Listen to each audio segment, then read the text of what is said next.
Hey there, this is Mike Durr, Kingwood Mortgage Guy, and I am so pleased to be here today. And I'm very gracious about having Joe Salas with me. Thank goodness he's back after having a little touch of some sinus stuff. But Joe, how are you doing today?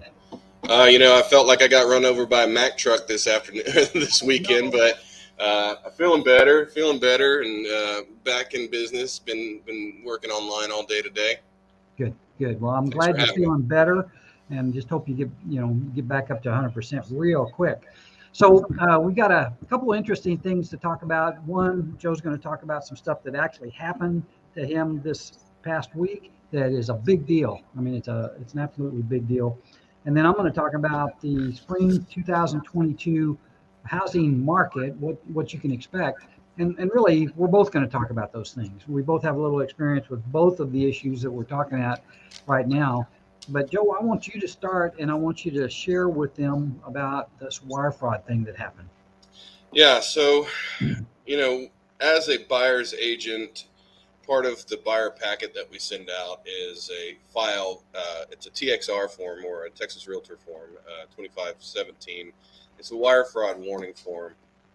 We send that out with our buyer packets to inform our clients, the buyers, that wire fraud does exist, that there are people out there trying to scam buyers and sellers for their money.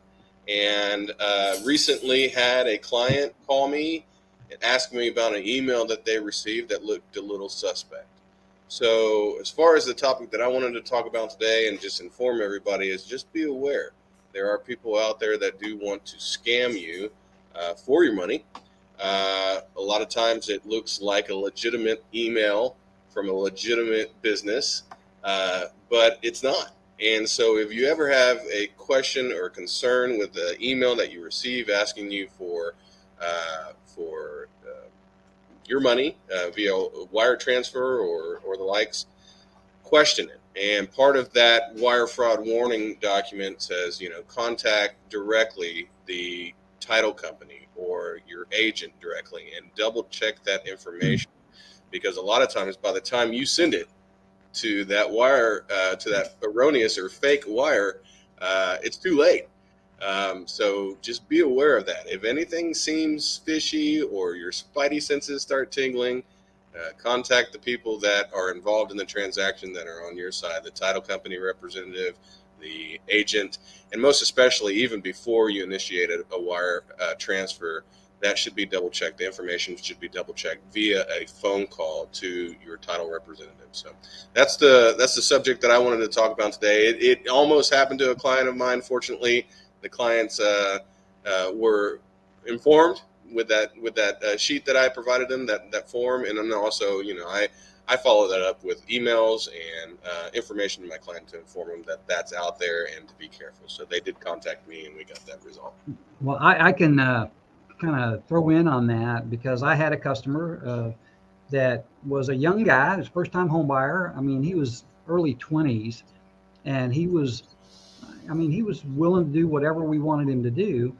And he got an email that honestly looked better than the emails that come from the title company. I mean, this thing knocked off the closing agent, had her data, and all they got to do is change one letter or something like that, and you just don't see it. But the best thing I can tell you as a buyer, what I recommend them do, is don't wire money to the title company. What you do is you go to the bank and get a cashier's check. And I tell people, when when that closing agent is reaching over there to get the check, you pinch your fingers and hold on to it as tight as you can until they tug it out of your hand, because it's usually a lot of money. Yeah. But this was an interesting thing. This kid, he got an email just like what Joe was talking about, and it said, look, to make sure that you have enough money for closing, you need to wire that money today. Well, it was about a week ahead of the closing, but evidently they had knocked off the closing disclosure that was going to be prepared. I don't know if it came from me, the title company, where it came from, but it was a dead ringer for what the title company's emails looked like: address, photo of the closing agent, the whole thing. And so he called the realtor that and said, hey, I got this email. Should I do this? Well, she was busy showing houses or doing something. So as soon as she got free, she called him back and he was walking out of the bank after just wiring $28,000 to some scam artist. Yep. And um, before he wasn't even out of the parking lot, she said, "Get back in there and stop that wire right now." So he ran back into the bank. There wasn't any stopping it. That wire is gone. Yep. That money is liquid and it is gone. And that scammer was just going, ha, ha, ha, ha, it's mine now. Well, we we spent about a week trying to get the bank to participate and help us get that money back, and we kind of gave up. The local bank branch was no help whatsoever.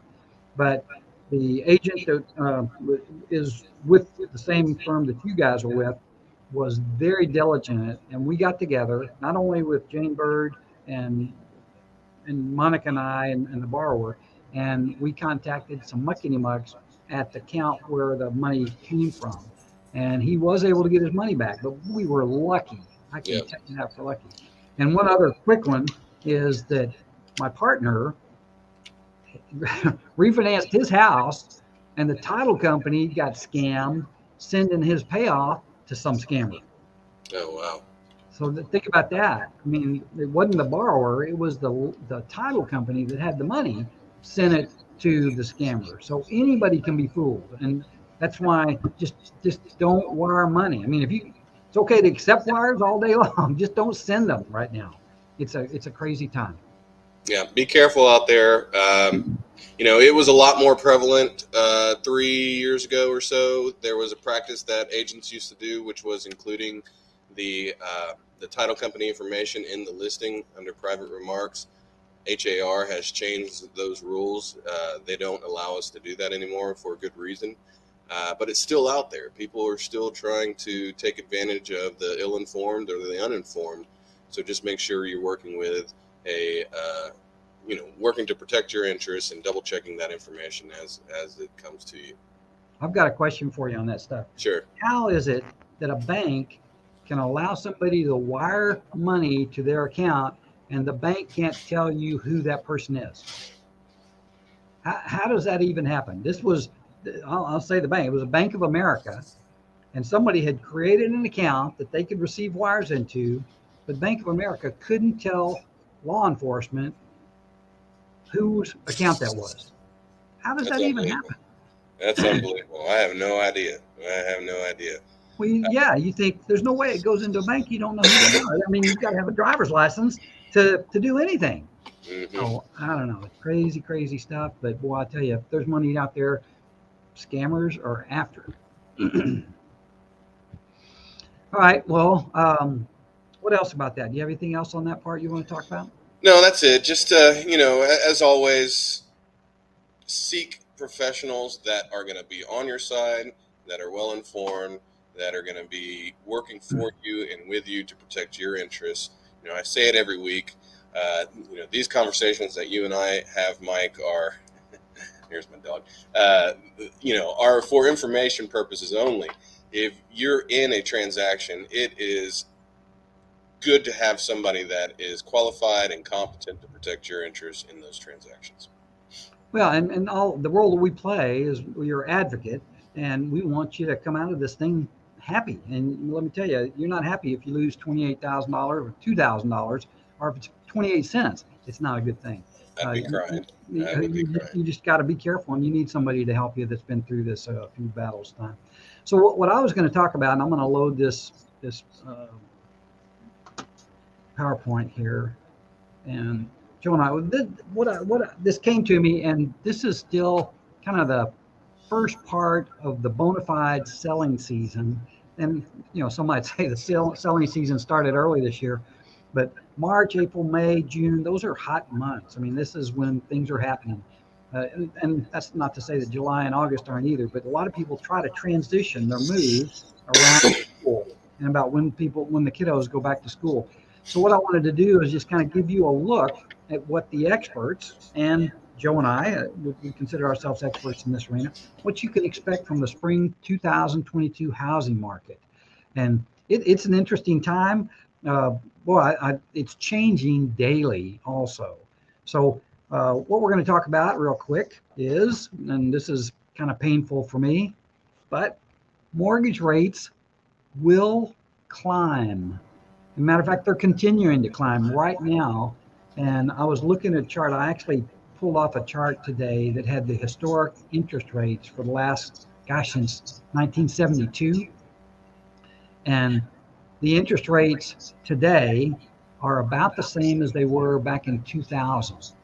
So since 2000, rates have been better than they are today. Now that's 22 years. So this is getting to be kind of a critical area, and it's there's some concern. There's some things that are going to happen because of that. First off, the Federal Reserve is raising rates, and I can go into my concerns about what's going on in our government, but the bottom line is we got to deal with what is happening. And just because the Federal Reserve is raising rates, those are considered short-term rates. The real beast in this is that the mortgage-backed securities are not being supported by our government anymore, which is not necessarily a bad thing. It's just that the effect that it's having on mortgage interest rates is it's amplifying the whole inflation thing. I mean, it's like, an amplifier is like oil and gas. When you have oil and gas and they take less of it, less access to that, then it goes up. The price goes up. Well, we have a couple things. What they're doing is they used to buy and support the mortgage-backed securities. Now they're not even, not only not supporting them, but they're selling mortgage-backed securities also, which puts more pressure on the pricing of them, and that causes rates to go up. And it's just one of the realities we deal with.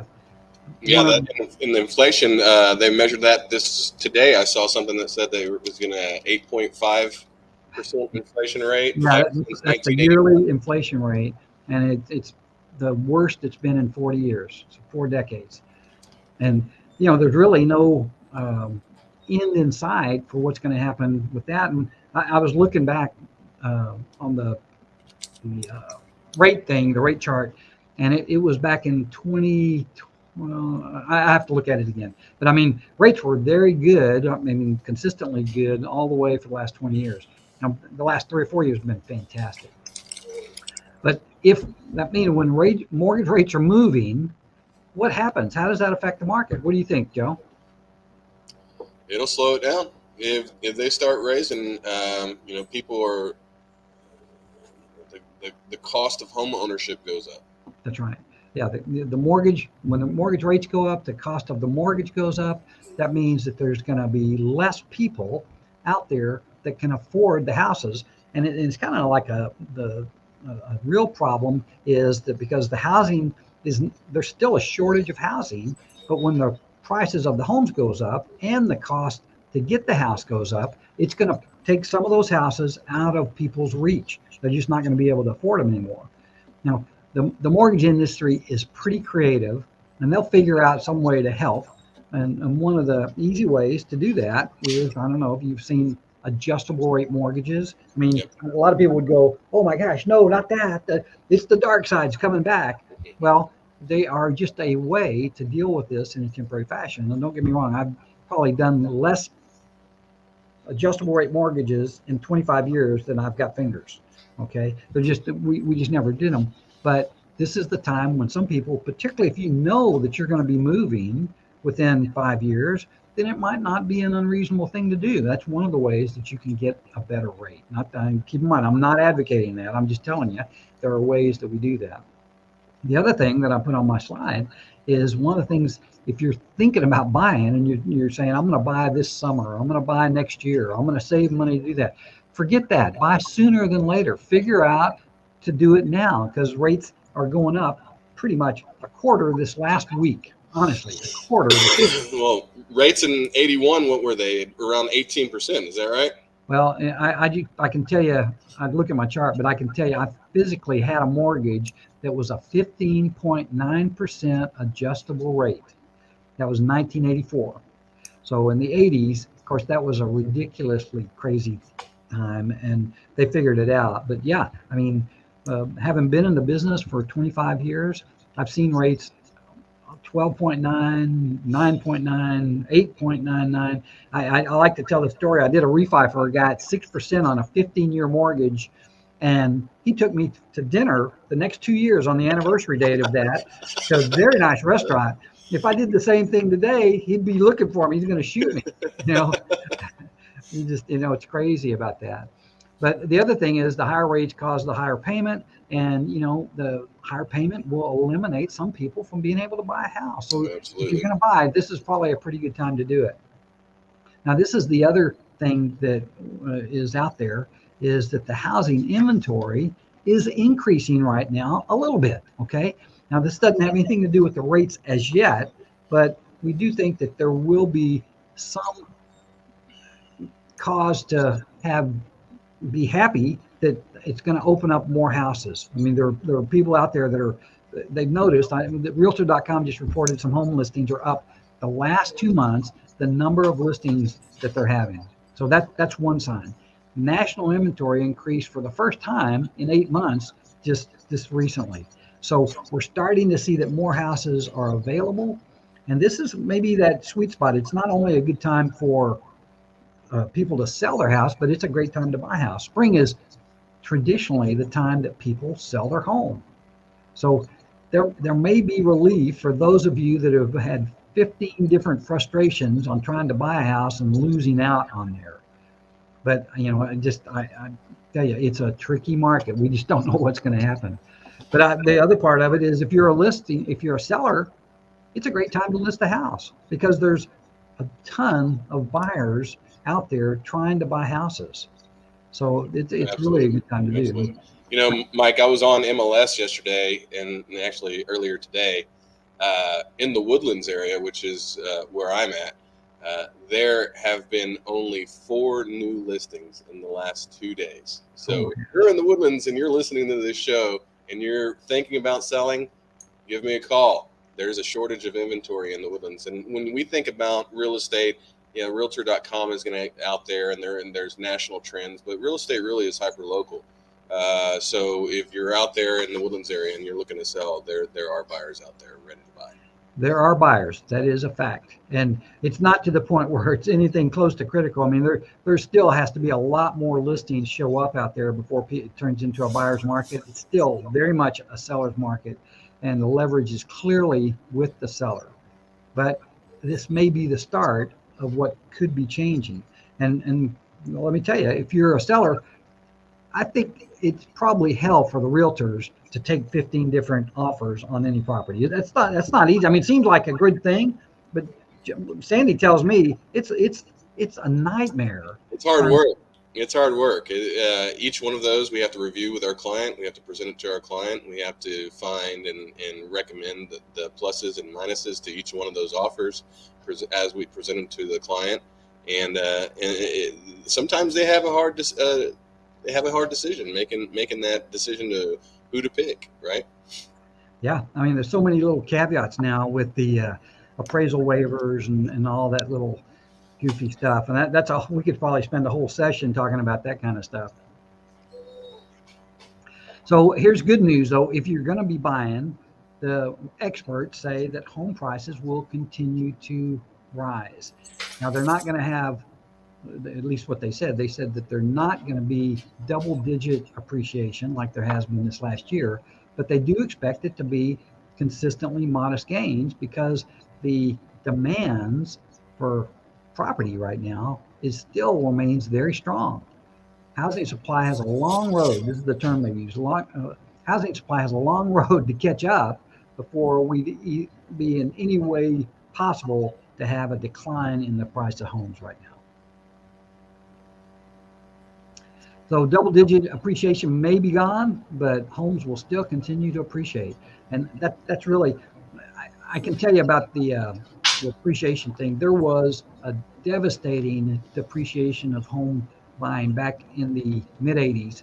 And there was some law, I don't even remember what it was, before I was actually in the real estate game, but some change that came across the government. It's the way they handled the investment property or whatever, and it caused property to decrease in value dramatically. And I bought a home at the worst possible time, And it turned out just by hanging on to that house for a long period of time, I actually came out on the right side. I was actually able to get my money, well, most of my money back. So it's an interesting time for that. Joe, anything on that? No, All right. not today. Oh, actually, yes. Won't touch that, huh? Okay. No, well, you mentioned appreciation. So I just got the tax bill or the estimated tax bill for my house, and other people are receiving theirs around the area. Reach out to someone like me that can help you with comps to understand whether or not those numbers or make sense. And Yeah. that's what I've been doing with clients around the area. Well, that's a great service. And I can tell you that the valuation of your property taxes or your property and the effect it has on your taxes is dramatic. It's worth thousands of dollars. You should do it every year. I tell everybody that I work with that that's something you're going to do annually. It's going to be a battle between you and the taxing authority every year because they want more of your money, and they don't have to raise their rates to get your money. They just raise the value of your property. So find somebody like Joe or anybody that you know, or a realtor if you trust them, to go and help you do that. All right, so this is an interesting question, and this is a question. Won't increasing mortgage rates cause home prices to fall? What do you think? No. Well, the experts seem to agree with you, Joe. Some think that the raising rates will have a negative effect on home appreciation, and some experts say rates do not have a direct impact on home prices, according to Doug Duncan. He's a senior vice president at Fannie Mae. I think on this next slide, I've got a chart, and this is what they backed it up with, is they show that the end date, the start date and the end date are the periods that they had. And that's one, it tells you that it's 14 months, 8 months, 19 months. If you go down that column that's on the at the top, the increases in rates were 2.38 in that 1993 section. In January of 96, the rates increased 1.2%, October 1.81%, and you can see just down the line. But home prices weren't, 3% in 93, 2% increase in January of 96. 13% in 98 and 2003. The evidence is in. The conclusion is clear that rates don't seem to affect much of the home prices, and people will find a place to buy. And so I think that that's comforting to a lot of people that they can buy and still appreciate. Okay. All right, bottom line, and this is the end of what I've got to say, is that mortgage rates are going to continue to rise. Honestly, I can't tell you or see any balancing or bottoming out of where the rise is going to be. It upsets me that I've seen one of these. In the 25 years that I've been in business, I've never seen rates rise this quickly, this fast. Okay, it's unprecedented time, but we're living in a crazy time anyway. The selection of homes available will modestly improve, according to the experts. Home prices will continue to appreciate, just it's going to be at a slower point. And if you're considering buying or selling, for that matter, the sooner the better. Right now. That's absolutely right. If people say, "Well, I'm going to wait until the spring," you're throwing money away. Do it now. We can work out a seller's lease back if we have to. But that's right. That's exactly right. So hopefully that's going to be helpful to you and to anybody that you might know. I encourage you. This goes out onto YouTube. It goes onto Facebook. We're going to be sending it out to our database, and we think it's valid information. Obviously, if you wanted to meet or talk with me, you should have my number. It's been on the slides. You can set up an appointment with me at calendly.com/meetmike1. Love to chat with you, talk to you about this stuff. And of course, the same thing, Joe, give me your contact information. Phone number is 346-224-4224. Websites, www.selljoehouse, SELLJOEHOUSE.com, or purplepaintinspections.com if you're needing any information or help with home inspections. Listen, we appreciate you guys coming out, seeing us. We've noticed some people starting to show up online. We love that. If you have any comments or questions, we'd love to answer those. And we'll just look forward to seeing you next week on Tuesday at 5 p.m. Central. Thanks, Joe. Talk to you soon.